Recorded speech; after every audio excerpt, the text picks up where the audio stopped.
बड़ी मैं देख रहा था कि आपने वो जब बोर्ड पोस्टर फाड़े गए गांधी पार्क से, तो आपने कानून का लॉ का हवाला दिया। आपने कहा कि पीसफुल, जैसे आपने एक तस्वीर भी साझा की थी जी जिसमें माननीय मेयर साहब भी उसी गांधी पार्क के बाहर जी थे। जी जी। वहां से लेकर आज इस नोटिस तक क्या समझ रहे हैं, कैसे देख रहे हैं मामले को? देखिए, ये जब से बॉबी पवार भाई हमारे जो बेरोजगार संघ के अध्यक्ष हैं, ये जब से जमानत पे बाहर आए हैं तब से पुलिस बौखला रखी है। उस दिन भी इन्होंने पूरा प्रयास किया और किस प्रकार से इन्होंने फर्जी तरीके से एक पुलिस के साथी को मेडिकल दिखा के उनको हॉस्पिटलाइज करा दिया कि ये सीवियर, अभी इनको ये हॉस्पिटलाइज्ड हैं और इनको बहुत चोटें आई हैं, जबकि उससे 2 दिन पहले वो कोर्ट के बाहर ड्यूटी पे तैनात थे। तो उन्होंने पूरा प्रयास किया कि ये जमानत बॉबी पवार को ना मिले, और जैसे ही कोर्ट ने बॉबी पवार को सशर्त जमानत दी, उत्तराखंड पुलिस का देहरादून पुलिस का सारा षड्यंत्र जो है, जो वो चला रखा था उन्होंने कि बॉबी पवार अंदर ही रहे जेल में और यह आंदोलन को कुचल दिया जाए, तब से वो हतप्रद हैं। और वो तब से नए हथकंडे अपनाने की कोशिश कर रही है पुलिस कि किस प्रकार से बॉबी पवार को और उत्तराखंड बेरोजगार संघ के साथियों को घेरा जाए। उस कड़ी में चाहे वो जो भी इंस्टीट्यूट के संचालक हो जो उनको समर्थन कर रहे थे, उनको व्यक्तिगत रूप से जाके थाना इंचार्ज द्वारा धमकाना, उनको व्यक्तिगत तौर पर थाने में बुलाकर बच्चों की डिटेल मांगना, पूरा उनका जो भी उनका डेटा होता है बच्चों के पास, वो जो पर्सनल होता है, एक तरीके से मैं कहूँगा कि वो डेटा लीक नहीं होना चाहिए, पर पुलिस ने वो डेटा लिया उनसे, ये हमें बात पता चली है। उसके बाद अभी जब ये 7 तारीख को पुतला दहन का कार्यक्रम था, होलिका दहन का, तो होलिका दहन में जब जो हैंडसम धामी जी, हमारे आदरणीय मुख्यमंत्री जी, तो धामी साहब का भी पुतला उसमें था और यूकेपीएससी का भी पुतला बनाया था और भ्रष्टाचार का भी पुतला था। तो पुलिस बौखला गई कि ये बॉबी पवार को फिर से क्या हो गया। जो 16 तारीख को बॉबी पवार छूट के आया था और सत्याग्रह उन्होंने ज़बरदस्ती 18 तारीख को हमारा वहाँ पर शहीद स्मारक में पहुंचकर बड़ी निवेदन के बाद, बॉबी पवार भाई के निवेदन के बाद, तभी साथियों ने और वहाँ पर हम लोग भी तभी उठे वहाँ से, और उसके बाद हमने शांतिपूर्वक सत्याग्रह चला रखा है। तो ये जो लड़ाई थी वो लड़ाई ख़त्म नहीं हुई है। अभी आपने देखा होगा किस तरीके से कनिष्ठ सहायक के जो परीक्षाएं थी, उसमें सारे कोड जो हैं ABCD सब में एक ही प्रश्न मतलब विदाउट शफलिंग के उसमें सारे क्वेश्चन आ गए हैं एक जैसी। तो उसमें बहुत संभवतः चीटिंग की बहुत संभावना थी और हुई भी है, धांधलियां भी हुई हैं। इससे पहले भी जो पटवारी जो भर्ती हुई थी उसमें भी कई जगह प्रश्न पत्र की सील टूटी हुई थी। तो उसके बाद ये और पुख्ता हो गया कि उसमें भ्रष्टाचार ये रुकना नहीं है। तो बॉबी पवार और हमारे अन्य साथियों ने फिर से बीड़ा उठाया कि अभी ये सत्याग्रह जो चल रहा था, फिर से इसको सड़कों पे आके शांतिपूर्वक तरीके से प्रदर्शन उन्होंने किया, चाहे वो पुतला फूकने का था। तो 7 तारीख को उन्होंने मुख्यमंत्री धामी और भ्रष्टाचार और यूकेपीएससी का पुतला फूका। और क्यों ना फूके, यूकेपीएससी की आप बताइए, इतनी बड़ी संस्था होकर जिस प्रकार से उनका कार्य प्रणाली है, उनका पुतला दहन करने का मतलब यह है कि वो भ्रष्टाचार में संलिप्त है। ये विरोध प्रदर्शन करना ये गांधी जी भी करते थे और वो हम उनकी परिपाटी में चलकर सत्याग्रही भी करते थे। आज हम सत्याग्रह के तौर पर एक पुतला फूकना एक प्रतीकात्मक विरोध दर्ज कराना होता है, जिसके की हमें संविधान ने आज़ादी दी है। तो बॉबी पवार ने जब उससे पहले एक प्रेस कॉन्फ्रेंस करी और प्रेस कॉन्फ्रेंस में ये बोला कि अब हमें साथियों सड़क पे उतरना होगा और इनको सबक सिखाना होगा, तभी ये सुधरेंगे। तो इसमें गलती क्या है? क्या बॉबी पवार ने, मैं कानूनन के तौर पे बोलता हूँ, क्या कोई लॉफुल असेंबली का ब्रीच किया है?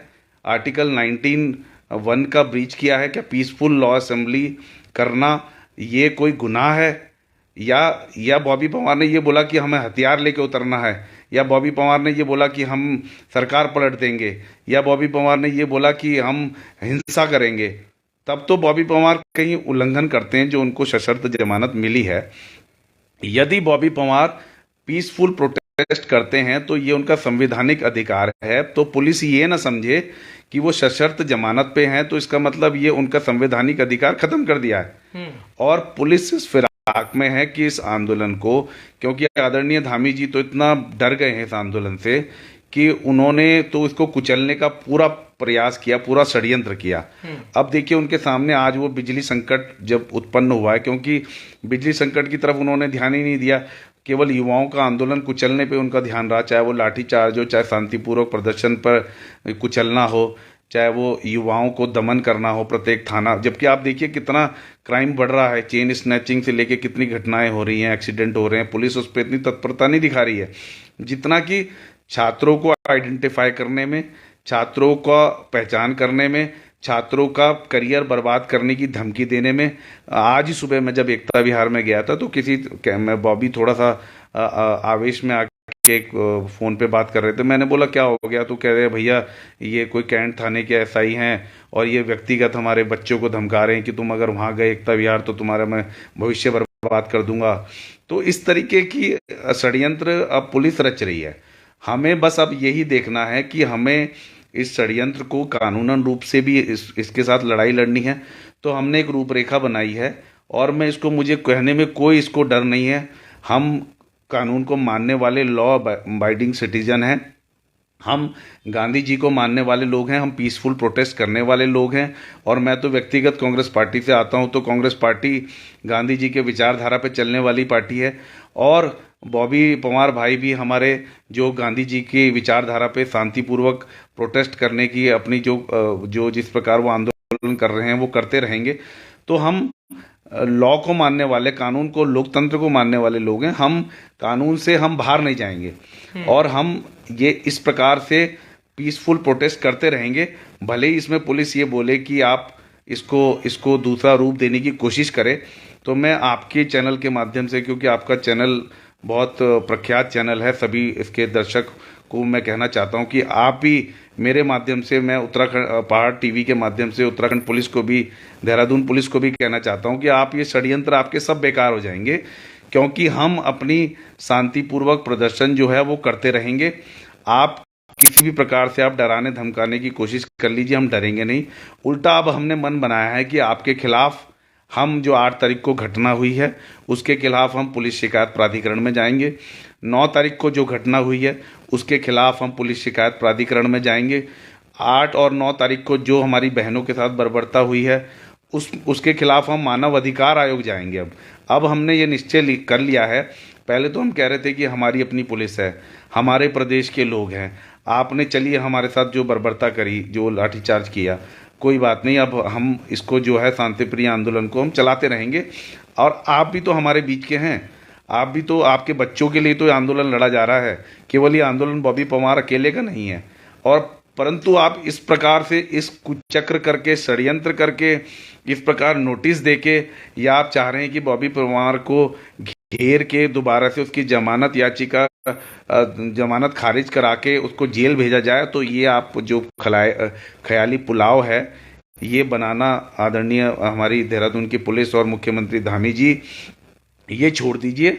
आप प्रदेश की तमाम मुद्दे हैं, बिजली संकट गहरा रहा है, तमाम अब जो वन अग्नि, पहाड़ों में वन अग्नि का प्रकोप जो है वो फिर से आने वाला है, तो उसे रोकने के लिए हमारे जंगलात के क्या कार्यक्रम हैं।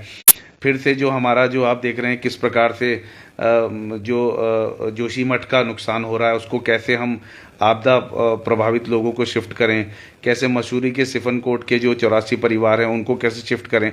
हमें इस तरफ ध्यान देना है। आपने सारा ध्यान युवाओं के, बेरोजगारों के आंदोलन को कुचलने के लिए लगा दिया है और जिसका खामियाजा आपको भुगतना पड़ेगा। इस आंदोलन को हम करते रहेंगे। और आज भी मेरी बॉबी पवार भाई से बात हुई है, उत्तराखंड बेरोजगार संघ के अध्यक्ष, और तमाम साथियों से बात हुई है, तो उन्होंने कहा है कि हम शांतिपूर्वक आंदोलन चला के रखेंगे और हमने इस शांतिपूर्वक आंदोलन को पूरा समर्थन